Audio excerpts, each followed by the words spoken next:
네, 어느덧 마지막 시간입니다. 지난 3번에 걸쳐서 저희는 주기도문의 여러 내용들을 살펴보았습니다. 한번 정리해 본다면 첫째, 주기도문은 하나님의 백성이 하나님 아버지께 드리는 기도입니다. 두 번째, 따라서 하나님의 이름과 나라가 우리의 최우선의 간구 제목이어야 합니다. 그리고 세 번째, 먼저 하나님의 나라와 의를 구하면 우리의 모든 물질적 필요를 채워주신다고 주님이 약속하셨습니다. 자, 이런 내용을 지금까지 우리가 함께 상고했는데 오늘 이제 주기도문의 나머지 부분을 함께 살펴보도록 하겠습니다.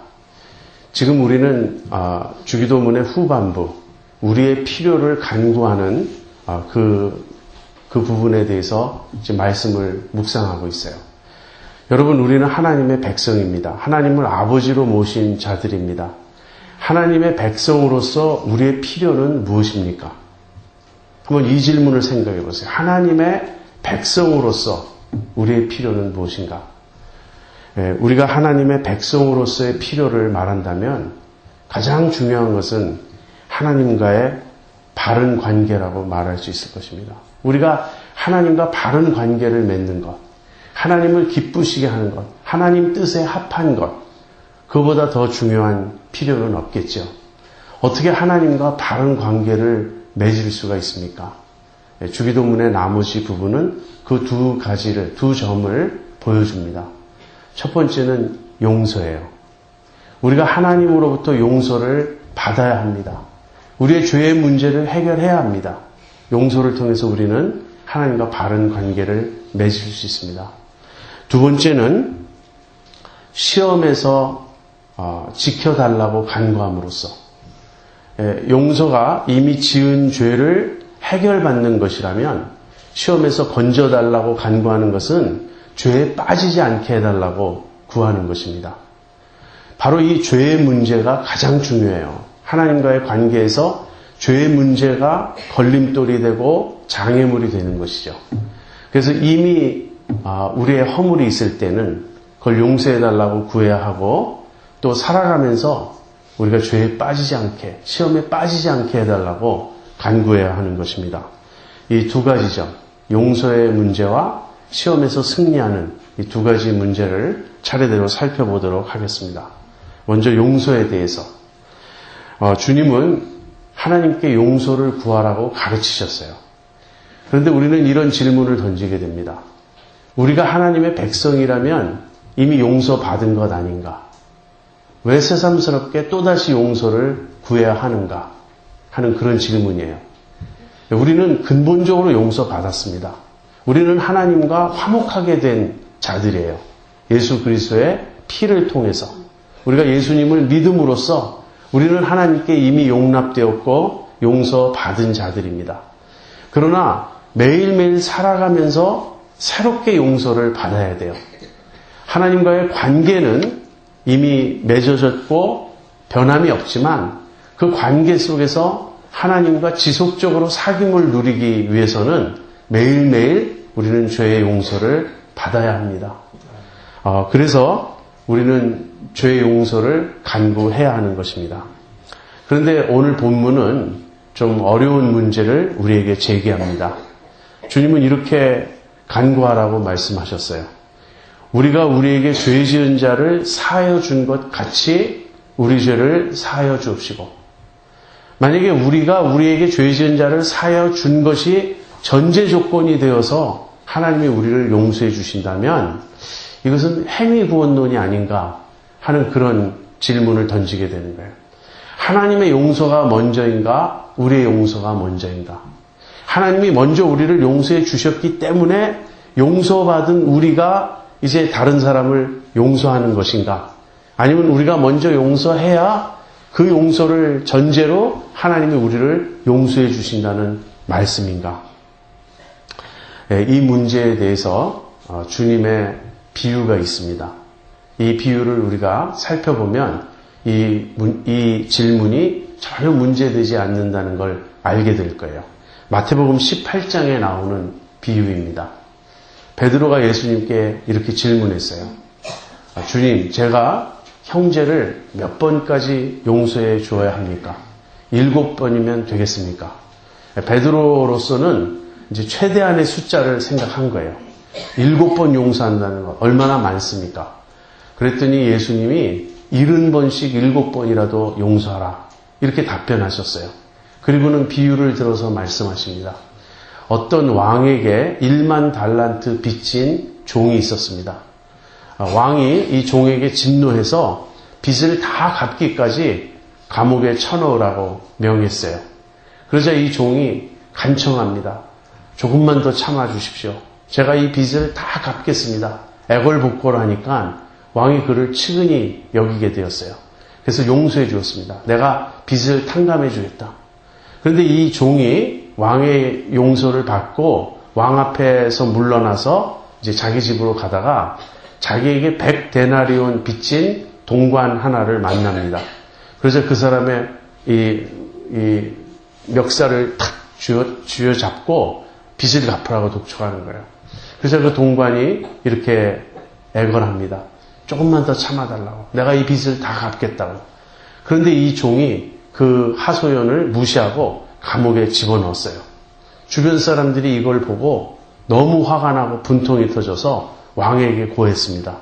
그러자 왕이 아주 크게 진노했습니다. 그 종을 불러다가 내가 너를 용서해 주었는데 너도 너에게 빚진 자를 용서해 주는 것이 옳지 않느냐? 그러면서 다시 감옥에 집어넣었다는 그 얘기입니다. 여러분, 누가 먼저 용서했죠? 왕이 먼저 용서했죠. 하나님이 우리를 먼저 용서하셨습니다. 그런데 하나님의 용서를 받은 우리가 만약에 서로 용서하지 않는다면, 우리가 다른 사람을 용서하지 않는다면 하나님의 용서가 무효화될 수 있다는 거예요. 한번 이 점을 깊이 생각해 보십시오. 여러분, 1만 달란트가 얼마나 큰 돈인지 상상하실 수 있겠습니까? 일꾼 한 사람이 하루 버는 품삯이 하나의 데나리온이에요. 1데나리온이에요. 그러니까 오늘날 돈으로 계산하면 100불이라고 한번 계산해 보세요. 그럼 100데나리온 빚졌다는 것은 10,000불입니다. 그런데 1달란트가 6,000데나리온이에요. 그러니까 10,000데나리온이면 10,000달란트면 6,000데나리온 곱하기 10,000 해야 돼요. 60억 불입니다. 여러분, 10,000불 빚진 사람과 60억 불 빚진 사람을 비교해 보세요. 60억 불이라는 돈을 이 종이 어떻게 빚질 수 있었는가? 이것은 지금 문제가 되지 않아요. 이건 불가능한 이야기입니다. 누가 무엇을 보고 한 사람에게 60억 불의 돈을 꿔줄 수 있습니까? 말이 되지 않죠? 이 말이 되지 않는 것이 포인트예요. 주님은 우리가 하나님께 받은 용서는 무한하다는 거예요. 이루 셀 수 없을 만큼 엄청나게 큰 빚을 우리는 탕감받은 것이다. 그런데 하찮게 100데나리온, 10,000불 정도 그 나에게 빚진 사람을 용서해 주지 못한다면 말이 되겠느냐 하는 것입니다. 우리가 우리에게 죄 지은 자를 사하여 준 것 같이 우리 죄를 사하여 주옵소서. 이 말의 의미는 무엇이냐면요. 사실은 뒤집어서 이렇게 말하면 맞습니다. 하나님께서 우리의 죄를 사하여 주신 것처럼 우리도 이제 우리에게 죄 지은 자를 용서해 주겠습니다. 그렇게 고백하는 것이에요. 만약에 우리가 누군가를 용서하지 않는다면 그 말은 내가 하나님의 용서를 받아본 적이 없거나 하나님의 용서의 진정한 의미를 모른다는 것입니다. 그래서 우리는 용서해야 하는 거예요. 내가 용서함으로써 내가 용서받은 자임을 우리는 증거하게 되는 것입니다. 여러분, 이 경고는 대단히 엄중한 경고예요. 예수님이 주기도문을 가르쳐 주신 직후에 마태복음 6장 14절 15절에서 한마디 더 덧붙이시는데 너희가 중심으로 형제의 죄를 용서하지 아니하면 하나님께서도 너희 죄를 용서하지 않으실 거라고 경고를 하셨습니다. 여러분, 지금 이 시간 여러분 자신을 돌아보세요. 나는 용서하지 않는 사람이 있는가? 우리는 여러 가지 핑계를 댈 수 있습니다. 그러나 하나님 앞에서 핑계는 통하지 않습니다. 내가 어느 누구의 죄를 용서해 주지 않고 나에게 잘못한 어떤 사람에 대해서 내가 여전히 미워하고 앙심을 품고 있다면 똑같이 하나님도 나에게 진노하실 것이라는 이 경고를 우리는 엄중하게 받아들여야 합니다. 용서는 굉장히 어려운 문제예요. 어떻게 용서할 것인가? 여러분, 용서는 이해가 아닙니다. 우리가 왜 용서하기가 힘든가? 우리는 용서하려기보다는 이해하려고 하기 때문에 힘든 거예요. 이해가 안 된다는 거예요. 도대체 왜 그런 일을 나에게 했는지, 어떻게 나에게 그런 말을 할 수 있는지, 그 사람이 나에게 한 행동을 나는 도저히 이해할 수 없다. 여러분, 이해가 다 되면 용서가 무슨 필요가 있습니까? 다 이해가 되는데. 물론 우린 이해하려고 노력해야 됩니다. 그러나 용서는 이해를 뛰어넘어선 차원에 있는 거예요. 분명히 잘못한 거예요. 분명히 나에게 상대방이 잘못을 범한 거예요. 이해가 되지 않는 어떤 일을 내가 당한 거예요. 그랬을 때 우리는 용서해야 되는 것입니다. 여러분, 용서의 비결은 무엇인지 아십니까? 이 예수님의 비유가 가르쳐 주시는 것처럼 내가 죄인이며 나 또한 용서받아야 할 자임을 깨닫는 데 있습니다. 용서의 비결은 타인의 잘못에 대해서 내가 어떻게 생각할 것인가에 있지 않아요. 우리가 타인의 잘못에 초점을 맞추면 용서가 갈수록 힘들어집니다. 그 잘못을 생각하면 할수록 내 마음속에 분노가 생겨나고 도저히 나는 용서할 수 없겠다. 마음에 앙심을 품게 되는 것이죠. 그래서 용서하지 못하고 마음에 그냥 상처가 있고 마음이 굳어져서 하소연하는 사람들을 보면 끊임없이 무슨 얘기하냐면 그 사람의 잘못을 이야기해요. 우리 남편이 나에게 어떻게 했는지 아세요? 내 아내가 어떻게 했는지 아십니까? 그 사람이 나에게 무슨 말 했는지 아세요? 어떻게 그럴 수 있습니까? 그러니까 상대방의 잘못에 계속 초점을 맞추고 거기 집착하고 있으면 용서할 수 없습니다. 그 잘못이 내 마음을 계속해서 아프게 하고 괴롭게 하고 분노를 불러 일으키는 거예요. 용서는 그렇게 하는 것이 아닙니다. 용서는요, 하나님 앞에서 내 자신을 돌아보는 거예요. 그 사람이 나에게 잘못한 건 맞아요. 그러나 나는 어떤 존재냐 하는 거예요. 나는 어떠한 존재냐. 하나님 앞에서 내가 용서받아야 될 그 죄가 그 사람이 나에게 잘못한 것보다 더 크다고 우리가 깨달을 때 나야말로 하나님 앞에 먼저 용서받아야 될 죄인이라는 사실을 내가 참으로 인정하게 될 때 우리는 용서하게 됩니다. 우리는 하나님의 용서를 받아야 될 존재들이에요. 만약에 내가 모든 일에서 흠이 없고 하나님의 용서가 필요 없는 완전한 사람이라면 남을 용서하지 않아도 될지 모르겠어요. 그러나 나부터 용서받아야 될 자입니다. 그래서 용서해야 하는 것이에요. 그것이 주님의 가르치심입니다. 근데 이 용서는 생각처럼 쉽지가 않습니다. 우리들 모두의 경험은 이래요. 용서합니다. 용서하는데 시간이 지나면요, 다시 용서가 안 되는 거예요. 그래서 오랫동안 그 아픔을 품고 그 원한을 품고 있습니다. 그리고 그 원한을 되새기면서 그 용서하기가 점점 더 힘들어져요. C.S. 루이스라고 하는 분은 이런 식으로 설명했습니다. 70번씩 7번, 합치면 490번이죠. 물론 예수님은 490번까지 용서하라는 말이 아니라 한없이 용서하라, 그런 말이에요. 그런데 이 490번을 용서하라는 이 주님의 말씀은 490가지의 다른 죄에 대해서 용서하라는 뜻도 되지만 하나의 죄에 대해서 490번까지 용서하라는 뜻도 된다. 무슨 말입니까? 내가 누군가 나에게 피해를 끼치고 나를 모욕했고 나에게 상처를 준 일이 있어요. 누군가 나에게 심하게 잘못했습니다. 근데 그것을 내가 진심으로 용서했어요. 그런데 시간이 지나면 다시 내 마음속에 분함과 원망과 미움이 싹 트는 거예요. 그럴 때 또 용서하라는 거예요. 진심으로. 그러니까 용서했어 이렇게 말로가 아니라 진심으로 용서하는 것입니다. 그러면은 처음보다 더 많이 용서하게 돼요. 그런데 또 마음이 굳어지죠. 우리의 마음이 또 강팍해지죠. 그렇게 해서 만약 490번까지라도 또 용서하고 또 용서해보라는 거죠. 그러면 참으로 용서할 수 있다는 거예요. 이 말이 저는 진리라고 생각합니다. 우리들이 용서할 때 한 번에 용서되는 게 사실 아니에요. 용서하고 나서 또 마음이 괴로워지고 또 마음이 분해질 때 또 용서하는 것입니다. 또 주님의 용서를 생각하는 것입니다. 그래서 우리가 계속해서 우리의 마음을 쳐서 깨뜨려서 나의 교만과 나의 그 강팍함을 깨뜨려서 주님 앞에 내가 용서받은 사실을 되새기면서 또 용서하고 또 용서하는 것입니다. 그뿐 아니에요. 용서에 대해서 여러분 그 사람이 잘못했다고 인정하지 않는데 용서해야 됩니까? 이런 갈등이 있죠. 목사님, 좋아요. 나는 용서하려고 합니다. 그런데 도대체 그 사람은 잘못했다는 생각을 하지 않아요. 그런데 제가 어떻게 용서할 수 있습니까? 많은 경우 우리의 문제는 여기에 해당됩니다.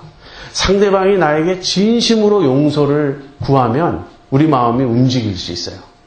그런데 용서를 구하지 않거나 용서를 구하는데 별로 진심이 안 담겨 있는 것 같을 때 미안해, 미안하다고 이렇게 말하는 게 우리의 마음을 움직일 수 있나요? 또는 전혀 잘못했다고 생각하지 않습니다. 그럴 때도 용서해야 되나요? 참 어려운 문제죠. 우리가 용서할 마음의 준비는 하고 있어야 됩니다. 우리는 보복해서는 안 돼요. 상대방이 회개하지 않더라도 악으로 갚아서는 안 됩니다. 선으로 악을 이겨야 돼요. 그러나 상대방이 회개하지 않는다면 우리의 용서는 성립되지 않습니다. 그래서 힘들어도 우리는 상대방이 그 잘못을 잘못으로 볼 때까지 쉽게 용서를 말해서는 안 돼요. 사실 우리는 그런 유혹을 받습니다. 그냥 잊어버리고 싶은 거예요. 그냥 용서했다고 치자. 없다고 치자. 그런 것은 아닙니다. 그래서 용서는요. 내가 상처를 받아요. 용서하기 위해서는 내가 아픔을 겪어야 됩니다. 하나님이 우리를 용서하시기 위해서는 하나님이 십자가의 희생을 치르신 것처럼 우리도 누군가를 용서하려면 그 사람의 잘못, 그 사람의 죄에 대한 그 아픔을 내가 느끼면서 용서하는 거예요. 그래서 그 사람이 자기의 잘못을 참으로 볼 때까지 우리는 기다려야 합니다. 분노하라는 것이 아니에요. 미워하라는 것이 아니에요. 우리는 마음으로 이미 용서하고 있어야 돼요. 그러나 용서를 말해서는 안 돼요. 쉽게 그 사람의 문제를 넘어가서는 안 됩니다. 주님이 우리를 어떻게 용서하시죠? 처음부터 용서하셨어요. 그러나 용서가 언제 발효되죠? 우리가 회개하기까지. 하나님 우리가 회개하지 않으시면 우리에게 용서하지 않으십니다. 그렇죠? 왜 그렇습니까? 회개를 통해서 우리가 악에서 벗어나는 거기 때문에 그래요. 악을 악으로 보고 죄를 죄로 보고 그것을 뉘우칠 때 그 사람이 건진받는 것입니다. 그래서 내가 용서하기 위해서는 그 사람에게 용서한다는 말은 단지 그 사람의 잘못을 없는 것으로 하겠다가 아니라 그 사람을 그 잘못에서 건져내는 것을 포함해요. 그러기 위해서는 그 사람이 그것을 잘못으로 깨닫도록 잘못을 알 때까지 내가 용서를 보류하고 있어야 돼요. 내 마음은 이미 용서하고 있어요. 보복하지 않겠다. 난 그 사람 미워하지 않겠다. 사실은 한 걸음 더 나가서 내가 불쌍히 여기고 긍휼히 여기겠다. 그 마음을 품고 있는 것입니다. 그러나 그 사람이 회개해야 돼요. 잘못을 잘못으로 보아야 돼요. 이것이 아주 힘들고 어려운 점입니다. 마지막으로 우리는 내가 용서해야 되는 측면만 생각하기 참 쉬워요. 그러나 내가 용서를 구해야 될 대상은 혹시 없나요? 하나님 앞에 하나님 저를 용서해 주십시오. 그렇게 기도했을 때 내 마음에 어떤 사람의 얼굴이 떠오릅니다.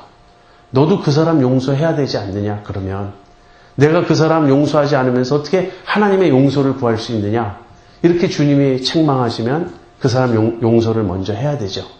그런데 주님 앞에 용서를 구할 때 내 마음에 주님이 책망하시는 말씀이 누군가 다른 사람을 용서하라는 것이라기보다는 내가 그 사람에게 용서를 구해야 하지 않겠느냐 이럴 수도 있다는 거예요. 여러분, 주님이 산상수훈에서 이렇게 가르치셨습니다. 예물을 제단에 드리기 전에 내 형제에게 원망 들을 만한 일이 있는 줄 생각나거든 예물을 제단 위에 두고 가서 그 형제와 화해하고 그리고 돌아와서 예물을 드려라. 여기서 주님이 무슨 말씀을 하시냐면요. 형제에게 원망 들을 만한 일이 있는 줄 생각나거든요. 지금 내가 용서하는 문제가 아니라 내가 용서를 받아야 될 문제입니다. 누군가 나에 대해서 지금 원망하고 있어요. 누군가 나 때문에 마음이 상해 있어요. 내가 그 사람에게 잘못한 것 때문에 그 사람이 상처를 받았고 그 사람이 너무 분해하고 있고 그 사람이 하나님께 하소연하고 있다면 내가 어떻게 하나님께 용서받을 수 있죠? 물론 그 사람이 오해해서 그 사람이 내 잘못이 아닌데도 나를 미워하고 그럴 수 있죠. 지금 그 말하는 게 아니에요. 분명히 내가 실수한 거예요. 분명히 내가 잘못한 거예요. 내가 잘못했으면 내가 가서 용서를 구해야 합니다.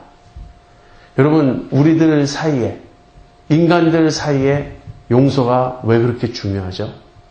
우리들 사이에 용서하지 않으면 하나님의 용서가 우리에게 성립될 수 없기 때문에 그렇습니다. 특별히 우리들 믿음의 지체들 안에서, 우리 안에서, 우리라고 제가 계속 강조하고 있죠? 하나님의 백성된 우리들 안에서 우리가 서로 용서하지 않으면 어떤 문제가 일어납니까? 하나님의 생명이 우리들 서로 사이를 교통하지 못해요. 하나님의 사랑이 우리를 하나로 묶지 못해요. 하나님의 성령이 우리 사이를 흐르지 못해요. 가다가 막히는 거예요. 왜? 우리가 서로 불화하기 때문에. 그리스도의 몸이 마비가 오는 거예요. 이것이 될 수 있습니까? 우리가 서로 용서해야 됩니다. 하나님이 우리에게 두시는 가장 큰 뜻은, 우선적인 뜻은 무엇이냐면 우리가 서로 사랑하는 거예요. 서로 사랑하기 위해서는 용서해야 합니다. 그래서 여러분, 용서의 문제를 심각하게 생각하세요. 내가 용서하지 않은 어떤 사람이 있는가? 또는 내가 용서받아야 될 어떤 사람이 있는가? 깊이 생각하시고요. 사람과 사람 사이의 관계를 해결하세요. 우리 주님의 무한한 사랑, 무한한 용서가 우리에게 주어져 있습니다. 그 용서를 받은 우리가 왜 서로 용서할 수가 없나요? 두 번째는 시험의 문제입니다. 용서가 내가 지은 죄를 해결하는 길이에요. 우리는 죄를 지었기 때문에 용서를 받아야 돼요. 그런데 시험의 문제는 무엇이냐면 처음부터 죄를 짓지 않으려고 노력해야 한다는 거예요. 우리를 시험에 들게 하지 마옵시고 다만 악에 쏠까 없어서. 우리가 악에 빠지지 않아야 한다는 거예요. 그래서 이 시험의 문제를 좀 생각해 보고자 하는데요. 성경을 읽어보면 하나님이 우리를 시험하신다고 말하는 부분도 있고 시험하지 않으신다고 말하는 부분도 있어요. 여러분 혹시 예를 드실 수 있습니까? 창세기 22장에 보면 하나님이 아브라함을 시험하시려고 이삭을 바치라고 말씀하세요. 분명히 하나님이 아브라함을 시험하셨어요. 그런데 야고보서 1장에 가서 보면 사람이 시험받을 때 하나님으로부터 시험받는다고 말하지 말라고.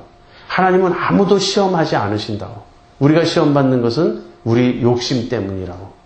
그래서 야고보서에서는 하나님이 우리를 시험하지 않으신다고 말하고 창세기에서는 하나님이 아브라함을 시험하셨다고 말합니다.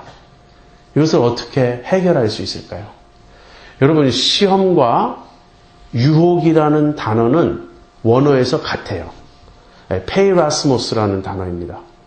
그래서 시험이 따로 있고 유혹이 따로 있는 것이 아니에요. 시험이 곧 유혹이 될 수 있고 유혹이 또 시험이 될 수 있는 것입니다. 그래서 같은 단어이지만 상황에 따라서 우리의 반응에 따라서 시험도 될 수 있고 유혹도 될 수 있습니다. 주님이 시험에 들게 하지 마옵시고 이렇게 기도하라 그럴 때는 사실 유혹으로 번역하는 것이 좋습니다.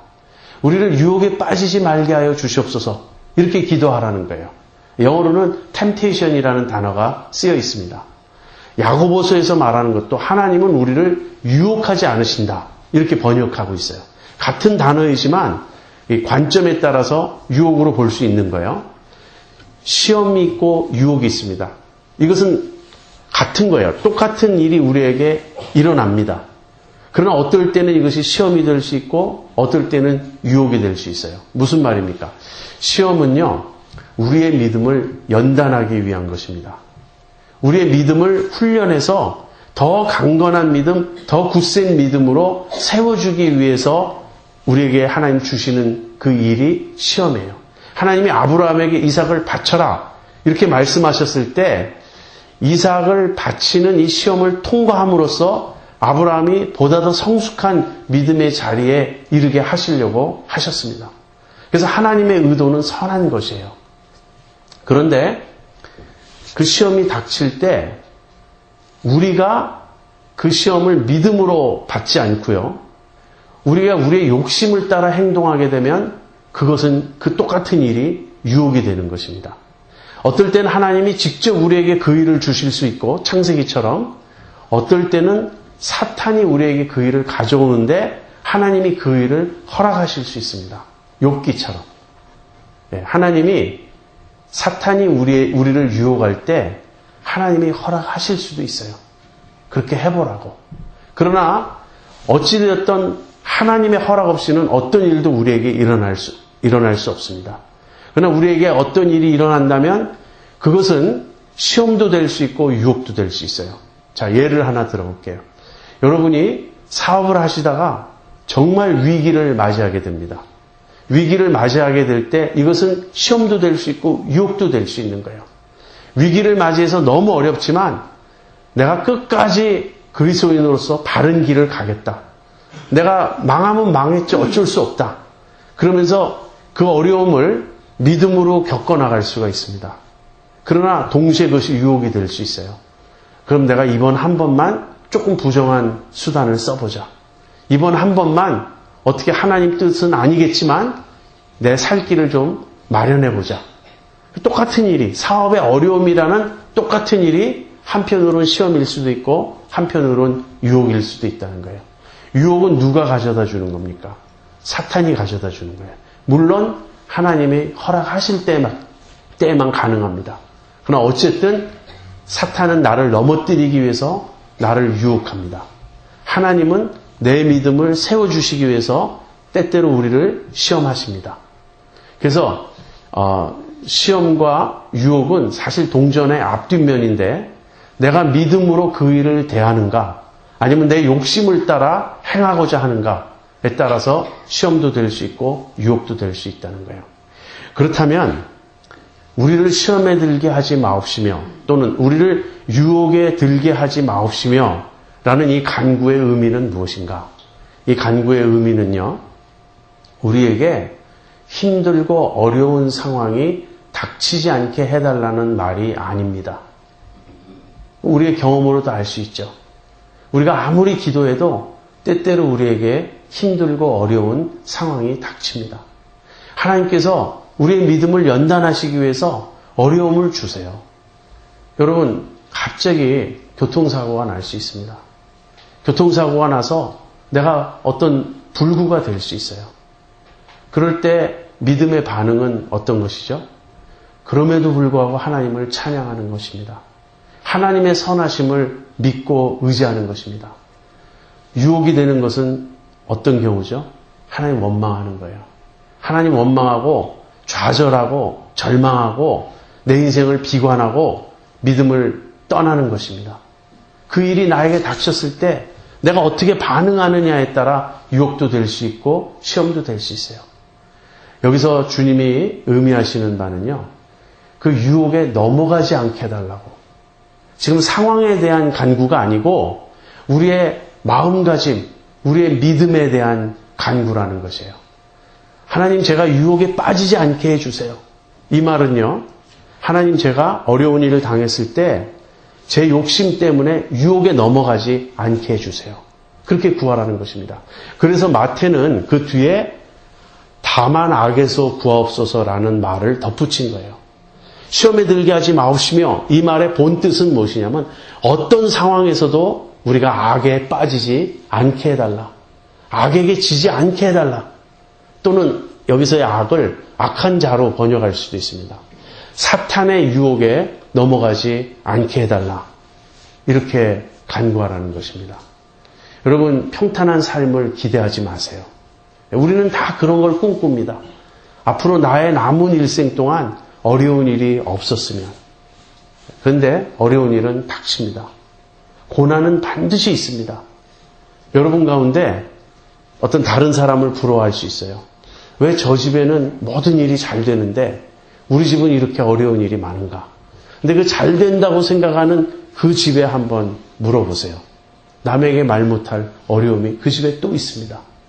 우리가 당하는 어려움은 조금씩 다 달라요. 그러나 어려움 없는 사람은 아무도 없습니다. 다 우리가 어려움을 겪어요. 그리고 여러분, 시험은 굉장히 중요한 것입니다. 믿음 생활에서. 누가 믿음이 있는지 어떻게 알죠? 평소에는 알 수 없어요. 평소에 막 간증하고 그분의 믿음이 뜨거운 것 같고 봉사 열심히 하고 은혜 충만한 것 같은데 그것이 진짜인지 아닌지는 시험을 당해보면 알아요. 그 사람에게 어려움이 닥칩니다.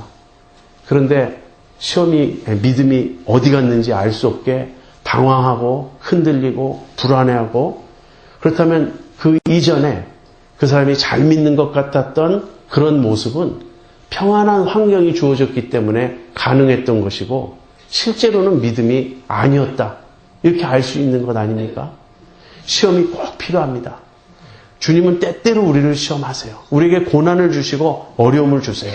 그 시험을 통해서 우리를 연단하시고 우리를 성숙해 하시고 우리를 굳세게 세워주기를 원하십니다.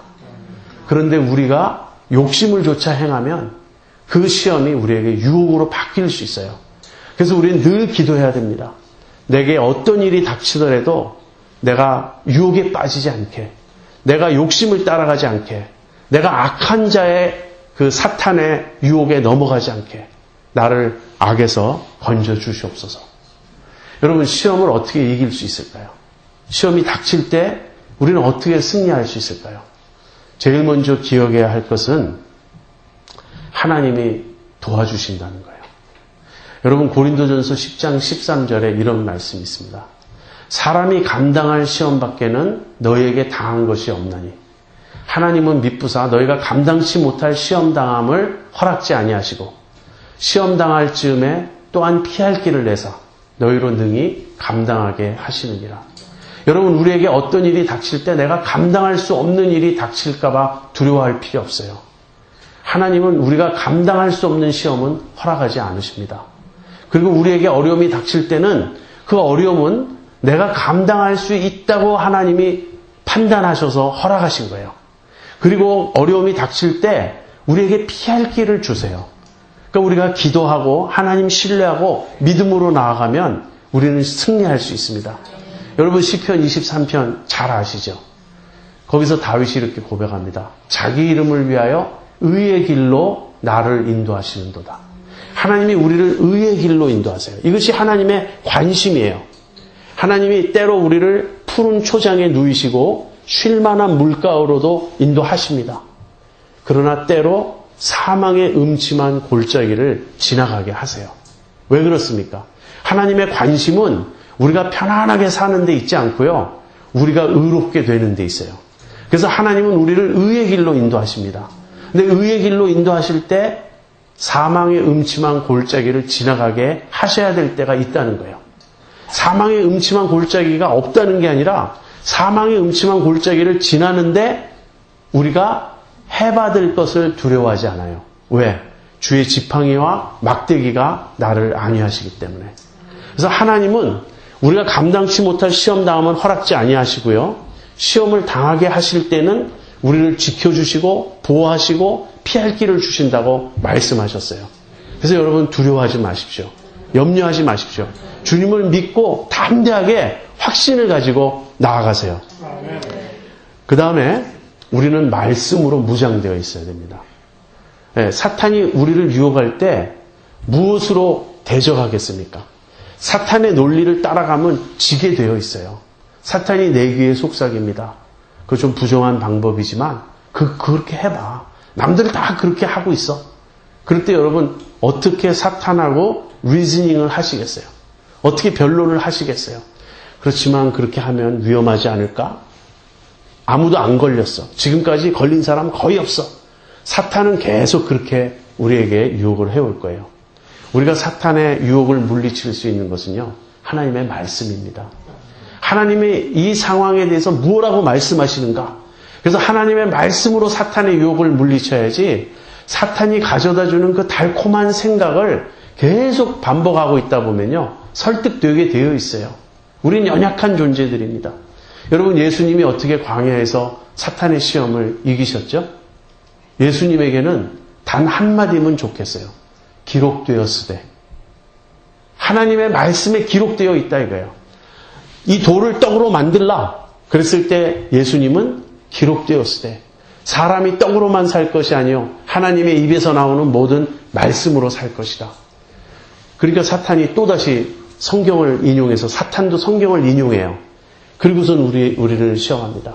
저 높은 데서 뛰어내려라. 그러면 주의 천사가 내 발을 보호해서 발이 돌에 부딪히지 않게 할 것이다.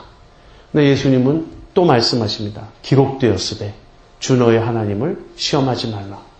여러분, 우리도 이 기록되었으되가 우리에게 절대적인 것이 돼야 돼요. 하나님이 그렇게 말씀하셨다면 그것으로 끝입니다. 하나님의 말씀으로 무장해야 됩니다. 하나님의 말씀을 성령의 검이라고 말하죠. 이것은 성령의 검이에요. 우리에게 주어진 무기예요. 사탄과 싸울 때 무엇으로 싸웁니까? 말씀으로 물리치는 거예요. 세 번째는 기도입니다. 예수님이 겟세마네 동산에서 제자들에게 잠시 동안 깨어서 나를 위해 기도해다오 부탁하셨어요. 그러나 예수님 기도하고 돌아와 보시면 제자들은 피곤에 쩔어서 자고 있었습니다. 예수님이 잠시 동안도 깨어 있을 수 없느냐? 시험에 들지 않게 깨어 기도하라. 그렇게 말씀하셨어요. 여러분, 우리가 깨어 기도해야 합니다. 깨어 기도한다는 말은 항상 매 순간 믿음으로 산다는 말이에요. 우리가 기도하지 않으면 어떻게 됩니까? 영적으로 우린 둔감해집니다. 기도하지 않으면 영적으로 둔감해지고, 영적으로 둔감해져 있으면 백전백패입니다. 그때 사탄이 유혹에 오면 우린 넘어가게 되어 있어요. 그래서 우리는 기도하면서 깨어 있어야 되고요. 시험에 들지 않게 깨어 기도해야 되고, 하나님의 말씀으로 무장해야 되고, 하나님이 우리를 지켜주실 것을 믿고 굳건히 담대히 서야 합니다. 그러나 그럼에도 불구하고 우리가 넘어질 때가 있죠. 우리가 넘어질 때가 있습니다. 그러면 어떡하죠? 주님의 용서가 있어요. 넘어지는 것이 끝이 아닙니다. 우리가 넘어져도 우리의 죄를 사하여 주옵소서라고 기도하라고 주님이 말씀하지 않으셨습니까? 우리는 우리의 죄를 사하여 주옵소서라고 기도할 수 있습니다. 우리가 시험에 넘어졌을 때, 그때 우리는 또 배우는 교훈이 있어요. 아, 다른 사람을 용서해야 되겠구나. 다른 사람을 불쌍히 여겨야 되겠구나. 나도 이렇게 시험에 넘어지고 보니, 나도 이렇게 악에 빠져보니 인간이란 얼마나 연약한 존재인지, 내가 그토록 성토하고 비판하고 그랬던 그 사람 넘어진 거 내가 이해하고 용서해야 되겠구나 하는 마음을 우리가 품게 됩니다. 여러분, 우리는 하나님의 자녀입니다. 주기도문을 암송할 때 기억해야 될 것은 하나님이 우리의 아버지 되시고 우리를 정말 사랑하신다는 거예요. 하나님의 나라와 의를 구하라. 하나님의 이름을 거룩히 여기기 위해 살아가라. 이런 그 주님의 말씀은 그것이 우리에게 최고의 가치이기 때문에 그래요. 하나님이 무슨 이기적인 분이어서 늘 나를 먼저 생각해다오 이렇게 우리에게 이기적으로 말씀하시는 것이 아니에요. 우리가 하나님 그분의 뜻에 순종할 때 우리는 제일 행복할 수 있습니다. 우리가 하나님의 이름과 나라를 위해 살 때 우리는 가장 만족한, 가장 행복한 삶을 살 수 있습니다. 왜 그런지 아세요? 우리가 그렇게 지음받은 자들이기 때문에 그래요. 우리가 하나님의 자녀들이기 때문에 그래요. 그래서 하나님이 우리를 사랑하십니다. 우리에게 최선의 것을 주십니다. 우리의 모든 필요를 알고 계시고 채워주십니다. 우리의 죄를 용서해 주시고 우리를 시험에서 건져주십니다. 우리가 서로 넘어질 때라도 주님은 우리를 다시 일으켜 세워주시고 다시 주님의 자녀로 살아가게 해주십니다. 3일에 걸쳐서 주기도문을 우리가 쭉 묵상해 왔는데 마지막으로 결론을 말씀을 드리겠습니다. 기도는 곧 삶입니다. 기도 따로 있고 생활 따로 있는 게 아니에요. 우리가 주기도문을 드린다는 것은 그렇게 살겠다는 뜻입니다. 기도는 곧 삶입니다. 그러므로 우리는 주기도문으로 기도할 뿐 아니라 주기도문의 정신을 좇아서 매일매일 살아가야 하겠습니다. 그렇다면 주기도문의 정신은 무엇입니까? 주기도문은요, 하나님의 백성들이 함께 하나님을 아버지로 모시고 살아가는 거예요. 하나님의 백성인 우리가, 믿는 자들 우리가 함께 하나님을 아버지로 모시고 살아가는 것입니다.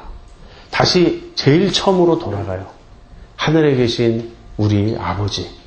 하나님을 우리 아버지로 모시고 그렇게 살아가는 것이 믿음이고 그것이 주기도문의 정신이에요. 하나님이 우리 아버지시라면 우리는 어떻게 해야 하나요? 당연히 하나님의 이름, 하나님의 나라, 하나님의 뜻, 하나님의 의를 먼저 구해야 하겠죠. 그리고 하나님이 우리를 돌보심을 믿고 우리의 일용할 양식도 구하고 또 죄 용서함도 받고 시험에서 승리하며 그렇게 살아가는 것입니다. 이 주기도문이 우리들 평생에 우리의 믿음의 길이 되며 우리의 삶의 정신이 되기를 바랍니다. 우리 기도하겠습니다.